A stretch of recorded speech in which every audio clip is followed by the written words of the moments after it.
Welcome everyone. Today I'm going to explain you how my whole gun system works because I've been getting a lot of questions regarding this. So today I'm just going through everything and basically I will allow you to understand how the whole gun system works so you could maybe tweak it to your side and maybe change some variables and see what's gonna happen. And please guys, support me with a like and subscription if you haven't subscribed yet because I spent a lot of time on editing and also recording all of the things so you could actually understand it and make a really good gun system in your own game. And also make sure you join my Discord channel and check out my Patreon because I have more about the guns where we actually make shotgun, grenades, and advanced damage system. So if you're curious, go check them out and will not take any more of our time. So let's go straight to the explanations.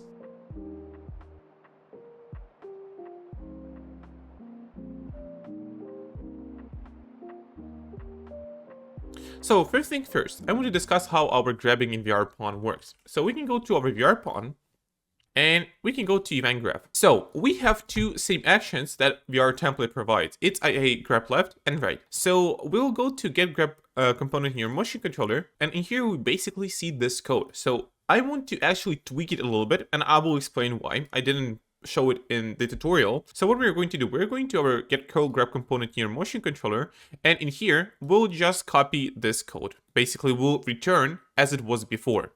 So like this, I will copy it, put it in get a grab component in your motion controller, and I will have something like this. So we'll connect it in the true pin, hit actor, we will plug in here. Here we'll have our grab component, like this. We'll hit compile to make sure we see all the errors we have. In here, we'll drag the length. I will explain why we are doing this in a minute. Then we'll have our local variables. We have our local grab components, like this. Then we'll do another for each loop. We'll have this way. Then in here, we'll set our local grab component like this. And make sure it's from local variables. Otherwise, it will not work because local variables are getting deleted after they're used. Meaning that after the function returns this variable right here, it is getting deleted from your memory. If you use the regular variable right here, it will not be deleted. Therefore, you will grab the item even if you have not grabbed it like this. So make sure you're using here the local variable. I'll use the local variable. I'll just plug this pin right here. So I will just delete this connection. I'll plug this connection right here and this connection right here. I can delete this variable. Maybe I'll do something like that. No. Like this, and like this. And I'll delete this for loop. Okay, now we can hit compile. Make sure we don't have any errors. Yeah, we do have. I forgot to connect the array element to get world location. So now it works. So I made a little bit of fix because before this, we had our motion controller in our VR pawn. So here's our motion controller and here's our hand. In my template, when the hand attaches to the gun, the hand is on the gun, but motion controller can be anywhere it wants. The hand will not be moving like this, but my motion controller can be anywhere it wants. So this means that here you can see I grab my gun and I can grab anywhere in the world space I want. So basically my grab location is tied to my motion controller, and therefore you can see I can grab my own gun even though I'm holding it with the slider and main grab already, and it breaks the logic. So if you want to see the origin of this error, it's in my Discord channel in tutorial fixes, and make sure you will watch this video. Grabbing pistol when having slider grabbed. So I will basically explain this error right here. So the code I have shown there, let's come back to our grab component. What it does, instead of performing a sphere trace by channel from our motion controller, we perform it from our hand left, so from our skeleton. And this makes sure that when we grab our gun, we cannot grab something else in the level with our motion controller, so that we are only tied to our skeleton that is getting attached to the gun. So that's what we are doing here.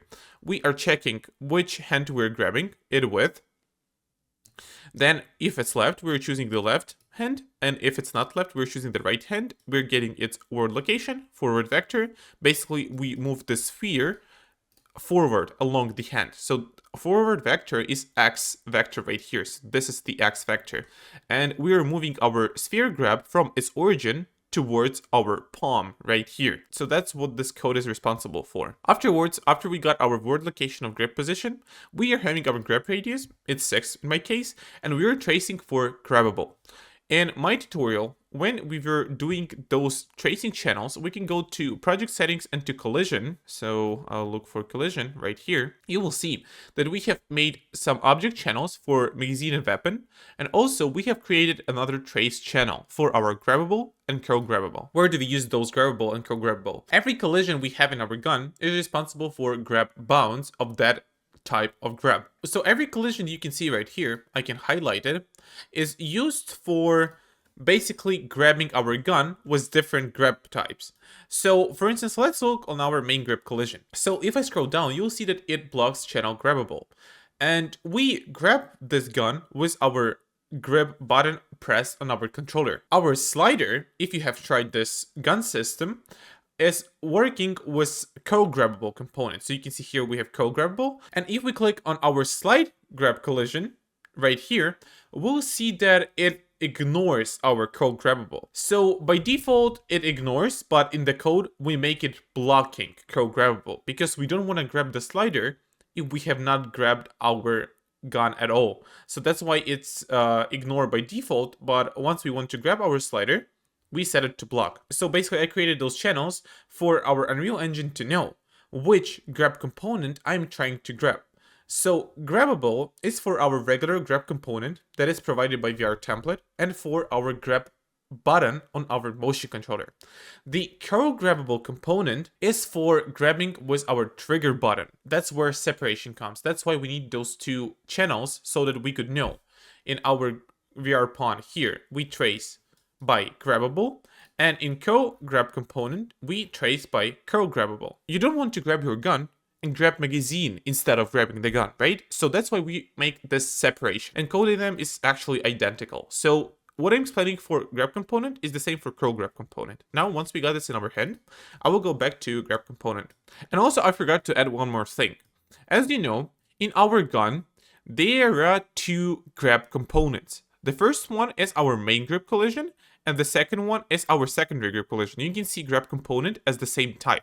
Here, we'll get the closest one. That's what we don't need. Therefore, we need to check if our hit component, so I'll make a reroute node. So I'll make a reroute node here. We'll get child component. Why are we doing this? Because in our gun, we're hitting our collision. So the collision is the bounds we're going to hit and trigger grabbing. So in hit component here, we are getting our grab collisions, one of those collisions right here. And we need to check if its first child is our grab component.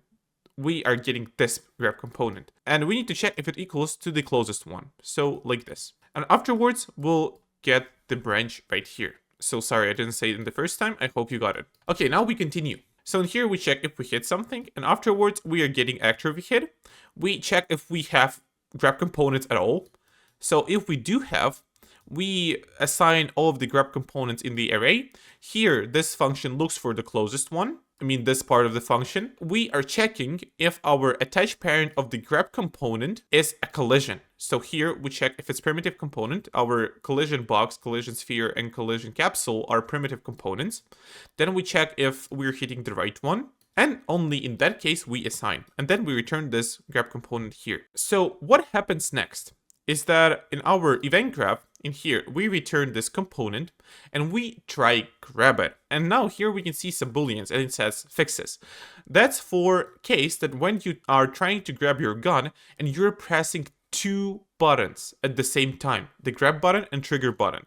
Sometimes Unreal Engine doesn't have enough time to register a grab. So this code needs some time to run, right? And sometimes if you press both types of grab at the same time, you will perform two grabs, right, in our gun. Therefore, you will grab the slider and the gun itself at the same time. That's why we have those booleans right here. They are making sure they will make Unreal Engine recognize the grab in the fastest way, so that we could not grab two items at the same time. So in here, we have our motion controller, and we perform try grab. Try grab is pretty extensive function right here, so I will try to explain it. So in here, we have our gun type. We have gun and secondary grab. Every component in our gun has gun type and grab type. You can see right here. So in our component, we have gun type, our main grab. In our secondary grab, we have secondary grab grab type. And in our secondary grab collision, it's co-grab component. As I've said, it's almost identical to our main grab component. We have grab type reload handle and gun type handgun. Okay, so you just need to understand this, that all of those grab components have different grab type and gun type. Therefore, in grab component, we remember that our main grab collision right here, main grab collision, and the grab component underneath has grab type gun. Therefore, in here, we'll go with the gun. So let's trace the gun down. We set primitive component physics. Basically, it tells grab component whether we should simulate physics on release or no. So, for instance, if the item did not simulate physics before you grab, once you release it, it will not simulate physics. But if it was simulating physics before you grab it, and you release it, it would fall. So in here, we basically attach the gun with world location, so nothing happens, it just attaches to your hand, but no animation, no snapping, it just becomes the child of your hand. So the gun becomes the child, and it moves along with your hand. Okay, afterwards, we have our gun type. So in here, in our gun, we have our gun type, right? You remember, it's handgun. So in here, we switch on our handgun and assault rifle. So let's go for handgun. We check which hand we're grabbing it with, and we have functions: attach left hand object to socket and right hand. To actually understand what those functions do, we have to go through how our animations work generally. So I will go to my VR pawn, and we have our hand left and hand right. Those hands have the same animation blueprint hand anim. So let's actually go ahead and find it in our asset browser. So let's double click on it. And in here in our anim graph, all we have is our anim state. So that's the state machine. And this state machine has 3 states and 1 for object hold. So basically, if you're not holding anything, it will use open, grip, and pointing. That's when you press your buttons and you're not trying to grab anything, right? But once you grab some kind of item, you have object hold. And in here, we have transition rules. So what is transition rule? For instance, it is based on the variable. So we have hand anim type right here. And on every transition rule, we check which hand anim type is in here. And in our event graph, we basically set this hand anim type so that we could move through the grip states we have right here. And in transition rules, transition rule just basically says if hand anim type is grip, we grip. If hand anim type is pointing, we point. That's it. How do we switch between those? The switching happens in our event graph in this all big function. So you can see here, we have our held component left. In our VR pawn, held component is assigned after we grab something, right? So it's returned from our nearest component. And once this thing is valid, we are going to, this branch is valid, we are checking if it's actually held, and if it is, it's an object hold. So that's how we are getting to this object hold right here. You can see that it has object hold here and transition rule is object hold here. So that's what happens. But in case our held component left is not valid, it means that we are not holding anything. We are checking if we're holding something in co-grab component because we have 2 types. And if both of them are not holding anything, means that we're just trying to perform some movements with our hand without grabbing the object. And here we're asking if we're pressing the grip button. In case we're pressing the grip button, we are checking if we're pressing our trigger button at the same time. And if we do at the same time, it's complete grip animation.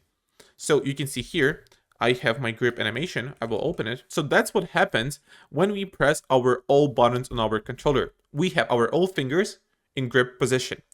Afterwards, let's go a different route. So once we have our grip animation, so we're pressing our grab button, but we are not pressing our index finger button. It means that we're going to be pointing. So let me find a pointing animation like this. That's what will happen. So you're not pressing your trigger button, but you're pressing your grip button. Afterwards, we have open, that's when we're not pressing anything. Hope it makes sense. It just goes, so all of this code just goes through our state machine, right? And it goes between those rules. And now the most interesting part, how we are holding our gun. So object hold, you can see here some, scary things, right? So now the way that our animation works. In our grab component, we can return to attach left hand to socket. So what this function does. So in here, once we attach parent to motion controller, we attach it with keep world rule. Therefore, gun just attaches. It does not get into the socket we have created, and it does not apply any animation. So in here, let's go to one of those functions, attach left hand object to socket.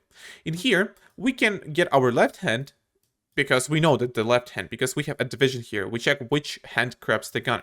So for instance, here we have our left hand, and we get the socket we pass here. So in our skeleton of our hand, you can see we have majority of the sockets.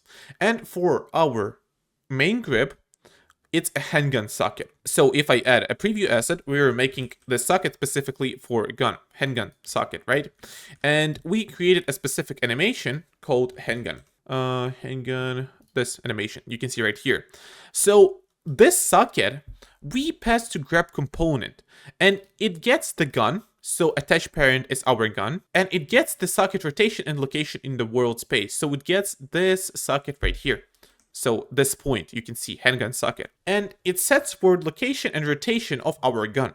So on this point, we have just attached the gun to this socket right here, but we have not applied animation. So in our case, this happens. So gun is only attached to the socket, but animation has not been applied yet. So now let's quit this function. The same actually works for right hand. We are setting left hand animation by object type and right hand. So those functions are identical, just the hands are different. So let's get in here. We have our left hand anim, and basically what do we do? We get our animation blueprint. So left hand anim is our animation blueprint, and we set object type and gun type. We set those variables, object type and gun type. And this object type we pass through here. So basically we know it is gun hold. And gun type is got from our gun from main grab component. It's here, gun type, handgun. So those variables are now passed to animation blueprint, and they are set here, gun type and object type. So now this happens. What is this? What is blend space 2D, hand anims, blah, blah, blah. We can double click on this, and this is our blend space. So there are two types of blend spaces. The one is 1D. So it's this one we have right here. That's when you have only one axis. And blend space is basically blending between two animations you will put right here. You can see I can do this, and I will basically blend between two animations. The same one we're considered was blend space 2D, but now we have two axes. So if I press Control and I move my green aim right here, you will see that I will blend through animations smoothly. So what we can observe in here, we pass our gun type as x-axis, and we pass our object type as y-axis. So let's actually go ahead and open this. So I will open enumerators that I used here. So I will open gun type, and I will open object type. So I will drag those in here, and I will come back to my blend space 2D. So what we can observe? Let's put our x-axis first. In our x-axis, the first point on 0, 0 is our handgun.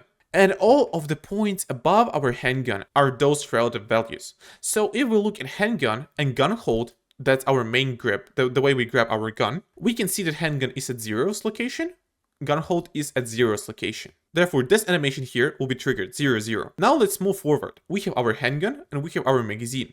So we can know that our handgun is on the x-axis here, and our magazine is 0, first element, on y-axis. So we move now here, and that will be the magazine for our handgun. Afterwards, reload handle is the second element, so 0, 1, 2, the second element, and this is our reload handle for our handgun. So basically each point here and all of the values above this point is for the same gun, but different grab types. Let's move to assault rifle. Assault rifle is 0, first element, 0, first element. And all of the values above it, meaning assault rifle first, gun hold 0. First and 0 will leave at the same time, meaning that it's a regular gun hold for assault rifle. Then magazine. First item, first item. First item, first item. This point right here. And again, we're just building it up with all of the animations specifically for our assault rifle. So again, we passed those variables in animation blueprint, and this blend space 2D returned the animation, one of those dots right here. And afterwards, we blended, so blend node basically blends two different animations by alpha. So if we have alpha 0 right now here, so basically if this value is 0, we are using this animation 100%. If this value becomes 1, we start using this animation instead of this animation. If this value becomes 0.5, we are using half of this animation and half of this animation. The bones will basically blend between each other. And the same with our gun type. So basically we have blend space 1D for our trigger type, right? So that's basically all you need to know. That here we have gun type, and for each gun, for handgun, we have trigger pressed this, so we imitate our trigger press. And for assault rifle, our trigger press looks like this. So that's all we need to know for now. And we just return this animation. So now we can go back to grab component. So this function attaches the gun to the socket name we pass here. And this function makes the animation and specific animation for the grab component we're holding because we pass it right here. Okay, once you know how those two functions work, you know how everything else in here works. So now we have obtained how the snapping of the gun and setting the hand animation works. And by the way, grab component uses the same blend space and as our grab component does. So if I go for blend space 2D, you can see all of those values right here, and grab component just uses some of them. So for instance, grab component is responsible for our magazine, silencer, reload handle, and only those three. So grab component just activates first, second, third, so those three values right here, grab component activates, and other, this one and this one, it's our main grab component. We're using the same blend space, but just divided between two grab components, two types of grab components we have. So I have prepared a quick overview for you. We have a pistol here. As you can see, we have two grab components, the one responsible for main grip and the one responsible for grab component secondary grip. And also we have another type of component. It's grab component for our handle, silencer, and magazine. So both of our components have gun type and grab type. Those are the variables you set up through your gun right here. So if you click on my grab component, here you'll see gun type and grab type. And my grab component, we have also grab type and gun type. But make notice that grab type here and grab type here are two different enumerators because those grab types result in here. You can see that those grab types are combined in one later on. More about it a little bit later. So we have those two different grab types, and basically once we grab a gun, we pass those variables. So let me actually copy it here. We pass those variables to their relative grab components. So let's start with grab component. So in here, we pass those variables. So those variables are from our BP gun. We pass them to its grab component. For instance, let's say we grab our magazine. So grab component asks, which grab type did you perform? Okay, we grab magazine. So here we pass our magazine. Then, okay, so we go down the line and we check, wait, but magazine can actually belong to two different guns. It can be handgun and it can be assault rifle. That's what we pass from here. We specify it. So now we specified it, attaching left hand object to socket. So our skeleton has socket on the hand. We attach it there. And here, as you can notice, our set left hand animation by object type has object type.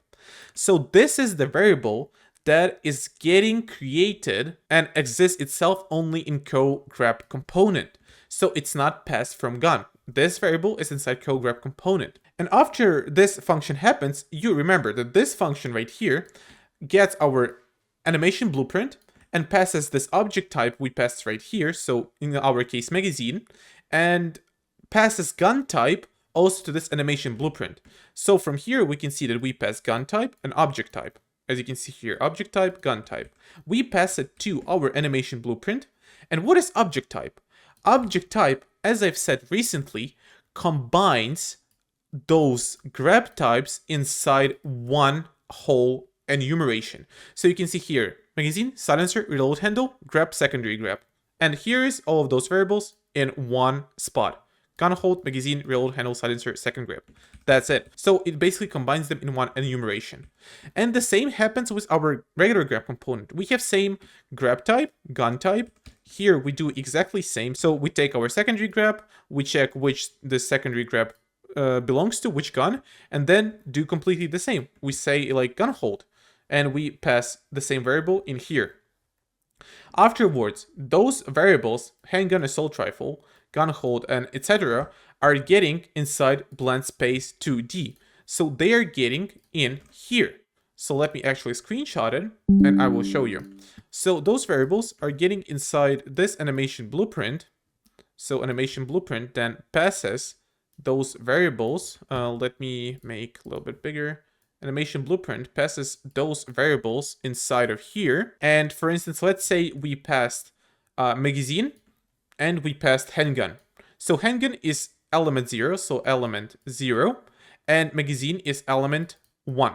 So we start counting from 0. So let's see. Handgun 0, so it's currently here. And the first element, we jump in here. So this animation will be responsible for our handgun magazine, the one we passed from here. And then this animation that gets from this blend space to D is passed to this blend node. And our trigger pressed value is returned from our gun. Basically, when we press our trigger, I will show you here, BP gun, shooting, and trigger, we can see that our untriggered, when we press our trigger button, returns value from 0 to 1, action value from 0 to 1. And basically, we pass this trigger pressed value to our holding hand animation, to this animation blueprint we have right here. And as I recently said, if this value is 0, we use this animation. If this value is 1, we use this animation. So in here, so let's come back to our graph. Basically, those blend space 1D has only gun type. So basically, we have trigger pressed for our handgun and for our assault rifle. So once we completely press our button on our trigger, it makes this value equal to 1, therefore primarily targeting this animation. And this animation is for complete trigger press. That's why you see when your trigger is getting pressed. Okay, I hope you got this whole logic right here, and I hope it's understandable. It's a little bit confusing, but just take some time. Okay, so now the most interesting part is that how our gun works. So first things first, we have our firing modes. So we have, in our event begin play, we'll go one by one. We have our has firing modes. So our gun has a numerator firing modes. So if you put firing mode, we have current firing mode and firing modes. As you can see now, our gun has 0 firing modes. We have not added them here. That's because this variable is exposed. You can see this eye icon right here. It means that inside of the level, we set those firing modes for the guns inside of the level. And as you can see, I can press on my pistol and expand firing modes. I have save and semi-automatic. The same I have for my M4, I have save, semi-automatic, and full auto. So that's why in event begin play, I made a specific error message that you will see if you don't make any firing modes, because you won't be able to shoot. Basically, I check if I have firing modes greater than 0. So let's now go to our firing modes. So switching gun modes, releasing magazine. So in here, you can see that we have an input action set on firing modes. So basically, if we press this button, we'll switch the gun mode, and this basically keeps us in loop. So that if, for instance, in M4, we went to safe, automatic, and full auto, and we press change mode again, it will return us to safe mode. So we're going this way. Safe, semi-automatic, full auto, safe, semi-automatic, full auto, and it keeps us in loop. That's what this functionality is doing right here. And again, we check if we have firing modes. If we don't, we'll get an error message in our game. And another input action we can see here is dropping magazine. Basically, when we press a button, we can drop the magazine from our gun, and what it does, it basically detaches magazine with the sound. It simulates the physics on magazine, and basically it unbinds all the events from the magazine itself, because we were binding grab events before, so we need to unbind all the events from our magazine before drop, and we say simulate on drop. Because you remember, in a grab component, set primitive component physics, after we release, it will check if we need just to detach it or we need to simulate physics on that item. Therefore, in here, we set simulate and drop so that after we pick up the magazine, after we drop it from the gun, it's a little bit confusing, it's simulated physics. And we just null out the magazine. So after we have found out how our switching gun modes work, we'll go to grabbing and secondary grab. That's a little bit tricky. So what we are doing here, we have our main grab component, and once we grab something, we check if we already hold this gun. So if we are not holding the gun before grabbing it with a hand, right? So the gun is laying down on the table, we grab it without holding it before, we go to not is valid pin, and we are getting in here. So what is happening? Our VR pawn, our main aim now is to attach our hand skeleton to the gun. And why are we attaching? We are attaching because of the recoil. Because if we don't make our hand left a child of our gun mesh, the recoil will not be shown on your hand. Therefore, we need to attach it. So in this function, we basically go through our controllers. So we are looking on the controller's children. So if we have motion controller left grip, this loop will go through all of the children. In our case, it's our XR device visualization left and hand left, or the same with right hand. And it will try to look for our hand, AB mannequin XR. So as you can see here, our hand is B mannequin XR. And it will go ahead and store its initial relative transform. Why do we need this? I, again, will open Canva, and I will basically show you. So in here, we store the main grip mesh relative transform. So this is what is happening. We have motion controller, we attach the hand to the gun, we store relative transform. We do this for our future because we need to know how the hand was positioned relative to motion controller before attaching the hand. So remember this. We stored relative transform, so now our hand has connected to the gun. So we stored relative transform right now. Then we are storing gun relative rotation and location for our gun. That's also created for recoil so that we could come back our gun to its initial position later on after we stopped shooting. And afterwards, we attach component to component. We get our hand, attach it to the gun. So what happens in this case? In our VR pawn, our hand is no longer a child of motion controller. Now our hand has attached to the gun. So your motion controller can be anywhere in the world right now, and your hand will be attached to the gun. But what if we have another hand with another motion controller and we try to grab our gun at the same time while we're holding it already with another hand? So we're trying to do this.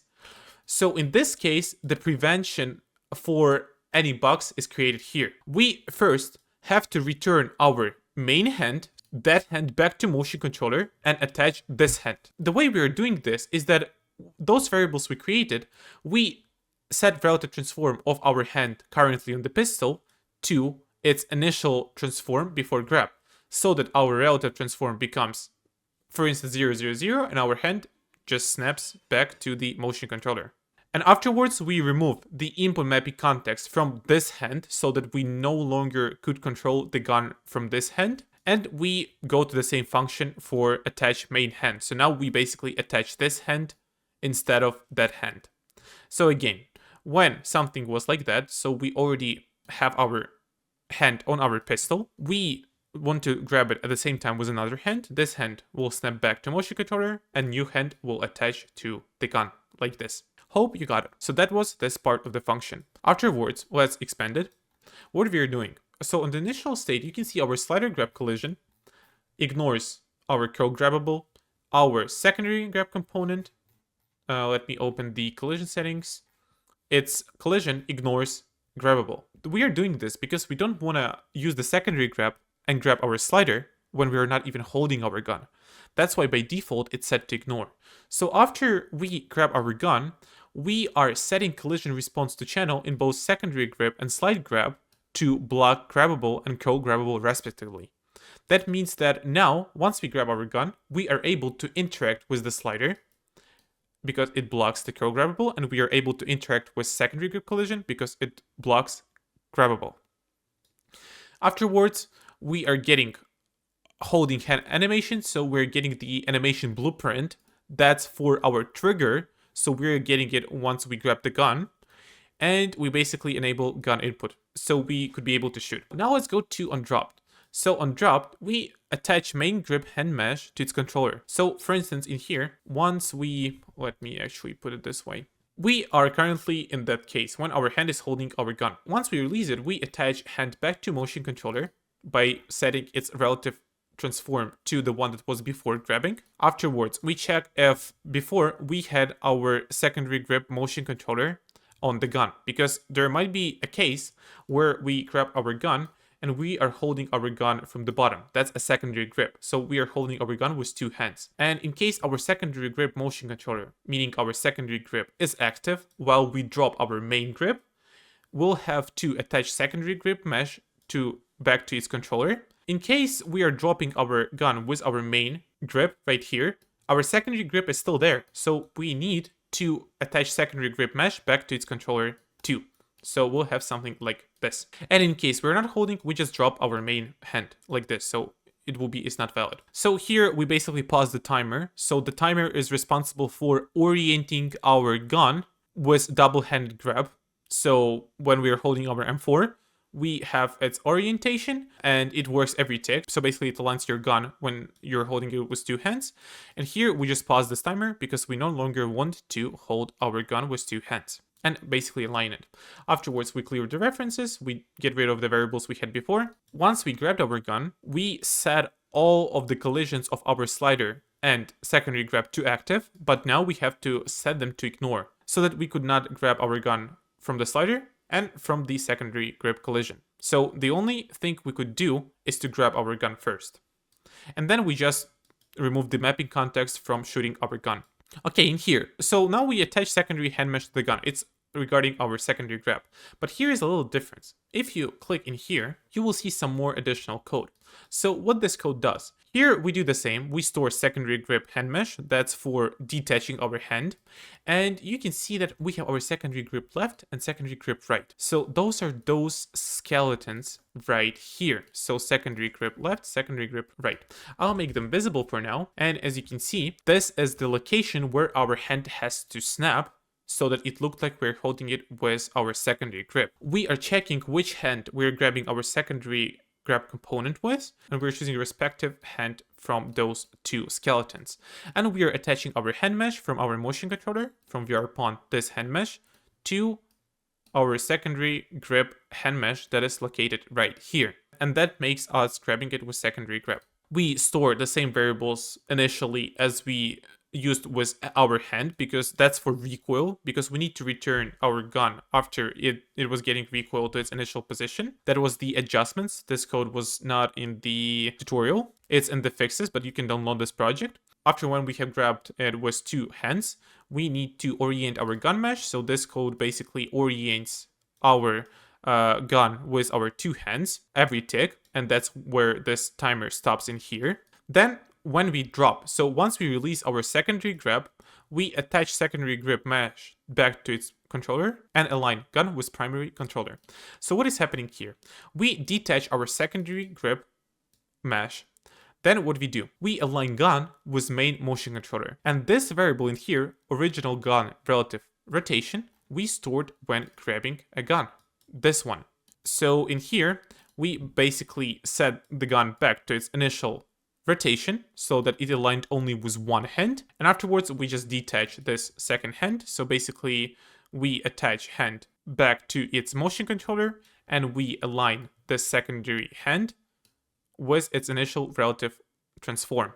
That's how we attach our hand back to its motion controller. And here basically if our motion controller was not valid in that case, it might happen if you do it really quick. So if main grip motion controller became invalid when you're holding it with secondary grip, we need not to forget to set our secondary grip collision to ignore grabbing at all. Afterwards, we just clear all the variables and we stop this ticking timer by event. Okay, now let's go and look at our attachment handling. So in here we have attachment handling for magazine and the one for silencer. So once we insert our magazine, we need to make sure that we don't have magazine already, right? We don't want to accept any magazines if we have one. Then we check if it's basically magazine, and here we have magazine type and gun type. This check is relative because you don't want to insert a magazine from M4 to a Glock magazine, right? So if you go to your BP magazine, you will see that your magazine has magazine type variable. It's located right here, and it has handgun and assault rifle. And basically every gun has gun type. You can see right here. So gun type, and it can be handgun and assault rifle. So we need here to check that in our attachment handling that our gun type is same as magazine type.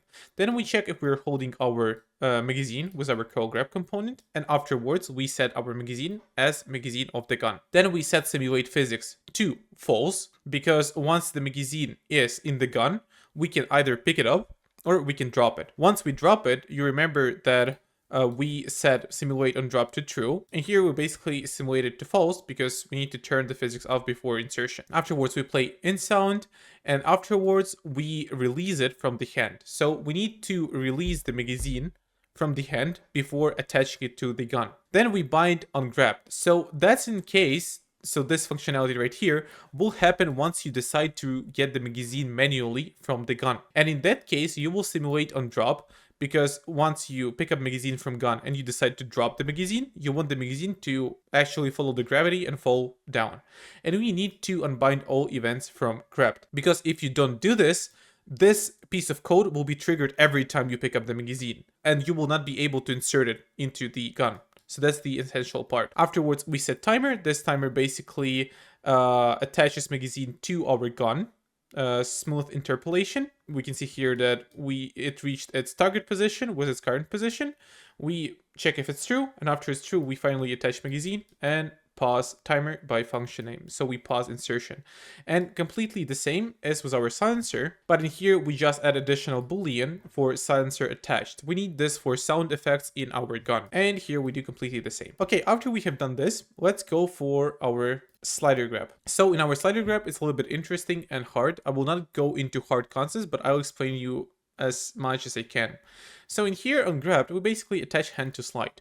You can see it has similar functionality to our secondary grab. So basically now for our slider, we have those hands right here. So if I make them visible, those are the hands responsible for our sliders. So basically we also detach them from VR pawn and attach them to our gun. So I will return back to slider grab. So this function is responsible for attaching the hand. So we play sound, then we get initial offset, because once we grab our slider follows motion controller, right? And in that case, let me explain. So once we grab the slider, right, you detach the hand from motion controller and attach it to the gun. But what happens in this case? Our slider follows motion controller. And in here, currently, the distance between your hand and motion controller is significant. Therefore, right when you grab your slider, if you do not store this initial offset between motion controller and slide, what is going to happen is that slide is going to snap to motion controller. So your gun will already have handle moved once you grab it. Therefore, we need to store this initial location and add the difference between initial location and current location of motion controller. So for instance, we grabbed our slider with our hand, we stored this initial location, and once we start moving our controller in here, a new difference is going to appear. So now we moved the controller, for instance, on 5 units.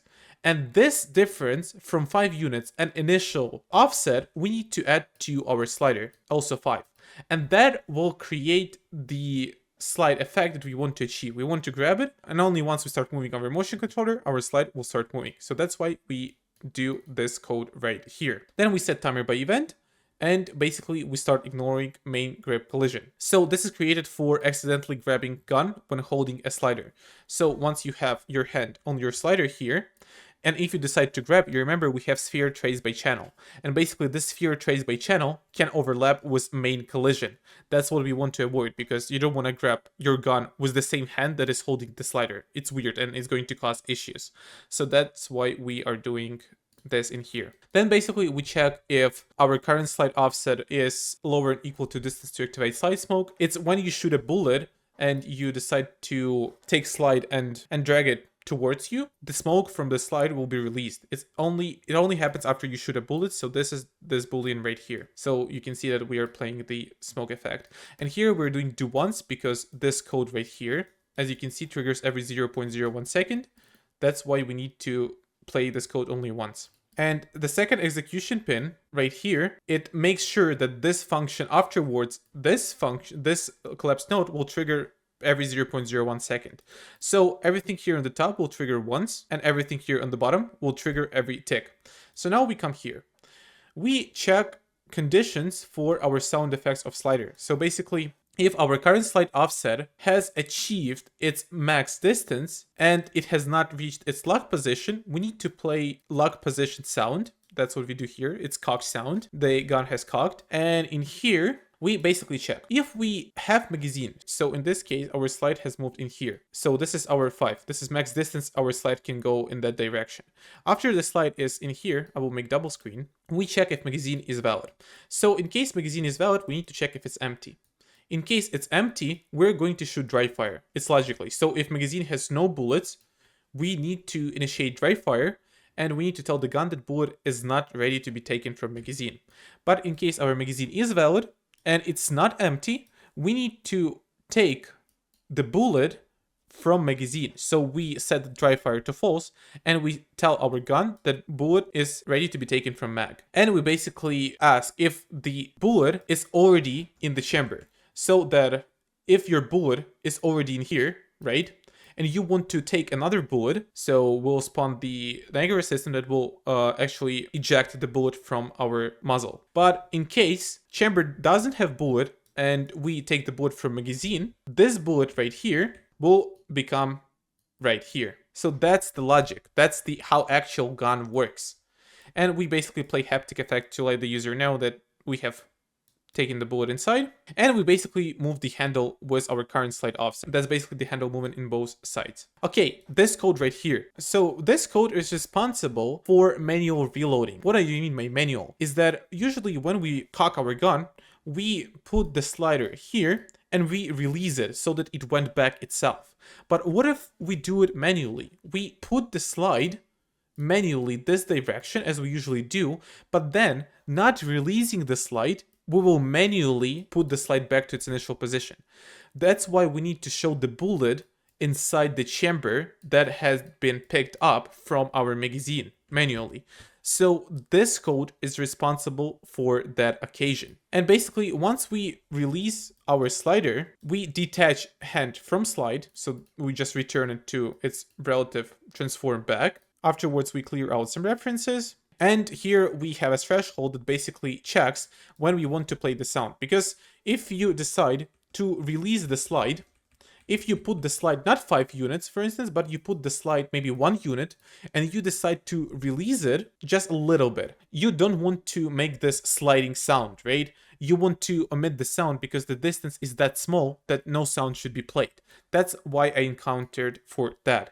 So if the current slide offset is lower than offset to play release sound, we play release sound. Afterwards, we do the same, prevent the same fix as we did in here. Then we return slide back, so that triggers returning slide back when you release the slider, so it returned back itself. So we interpolate the slider movement, then we set its relative location to 0, 0, 0, basically snap it back, pause the timer so that function no longer played. Then we check if it has reached lock position before we release the gun, because if it has not reached the lock position, we don't have a bullet inside the chamber. Then we do checks for magazine. So in here, basically, if bullet is ready to be taken from mag, so once the slide was in that position right here, it is getting to know that it should take bullet from mag or should not. So in case it has to take bullet from magazine, so now we assume that bullet was in magazine here, and now bullet is inside of here. It goes back, so slider goes back with that bullet and checks if magazine is empty. So if magazine is empty, it means that we have taken the last bullet from magazine, and this bullet is currently here. So that's the last bullet from your magazine is already in the chamber. And we check if chamber has bullet. So basically, if it does, we should initiate dry fire. So we should fire this bullet and initiate a dry fire sound.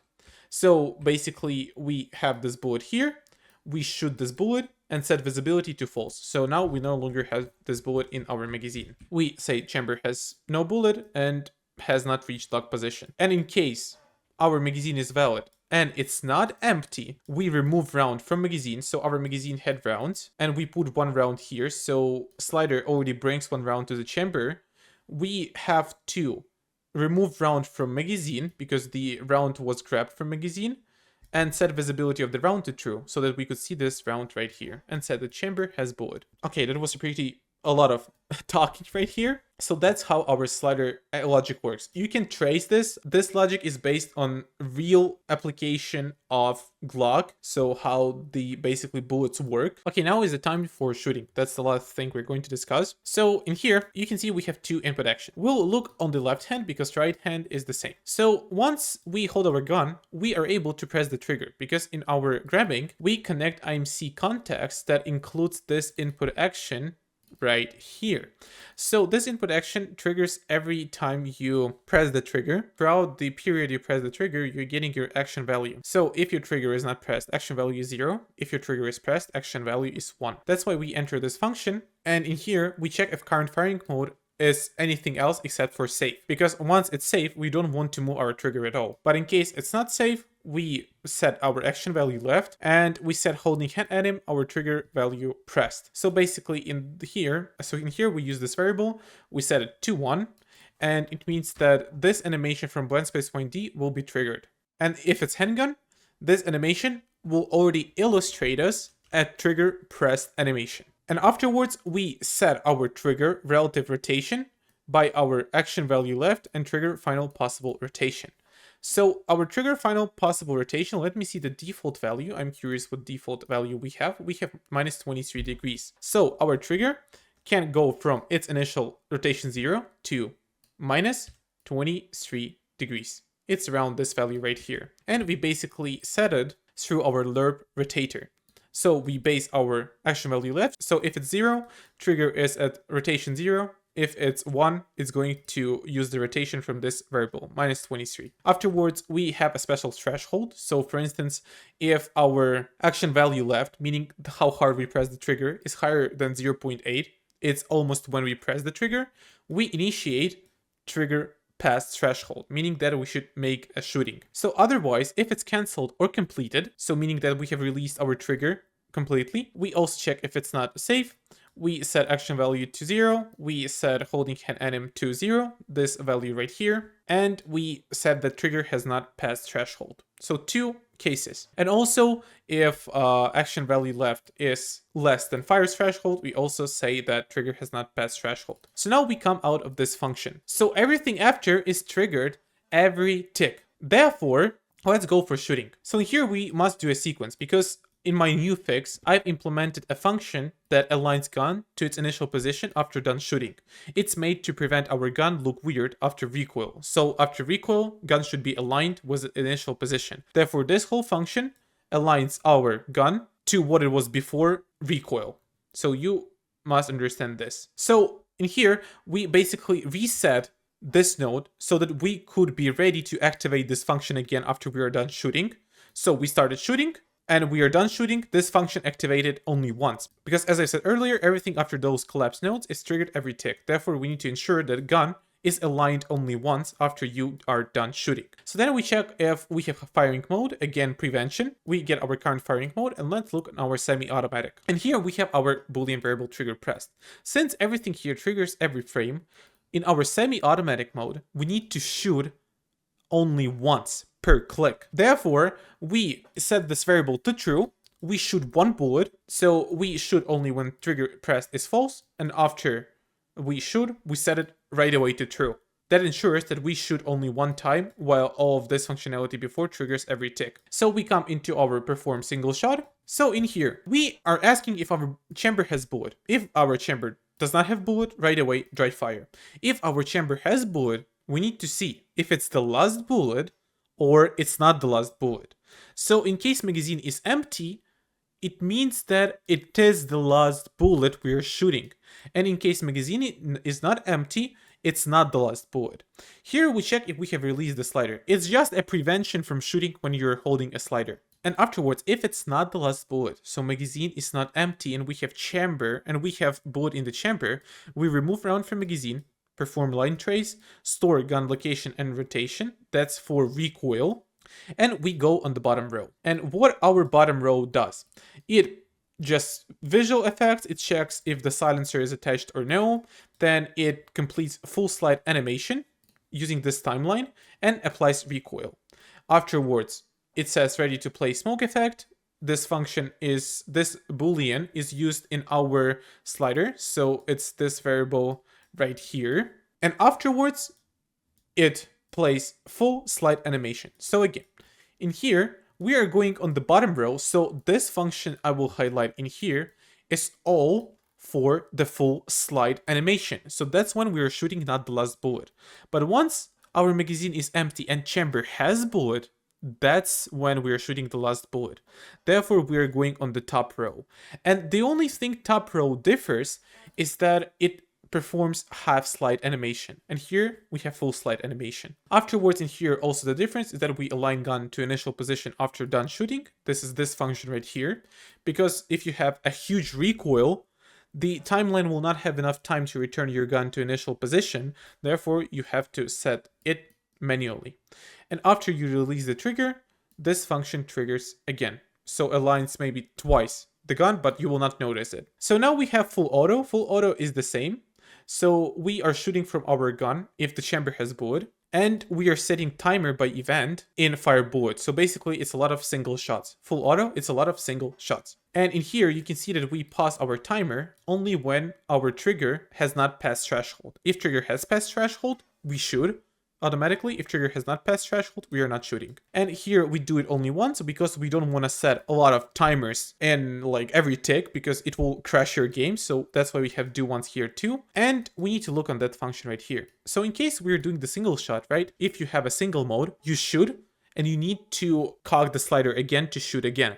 That's why in here, we set the round visibility to false. And we say the chamber has not bullet. That's only for single shot mode. It's like sniper, right? You have to reload the sniper every time you shoot a bullet. And the last thing I want to see is that in M4, we have this little indicator that shows which mode we are in. And after we change our mode, this indicator also rotates. So this function is in our switching gun modes. And in here, we have rotate selector mesh. I didn't look into this function. So rotate selector mesh actually rotates our selector mesh. And it also depends on the mode. So every mode is around rotation safe, rotation semi-automatic, rotation full auto. So I just set the angles. We have to rotate our selector mesh. In our pistol, of course, selector mesh is invisible. But in our assault rifle, selector mesh is right here. So it will rotate when mode is changed. Okay guys, I hope it helped. I hope you understood how my gun system works. And this video is already like close to 1 hour and I have my voice going down every minute. So I wish you a good day and thank you for watching. Have a good one.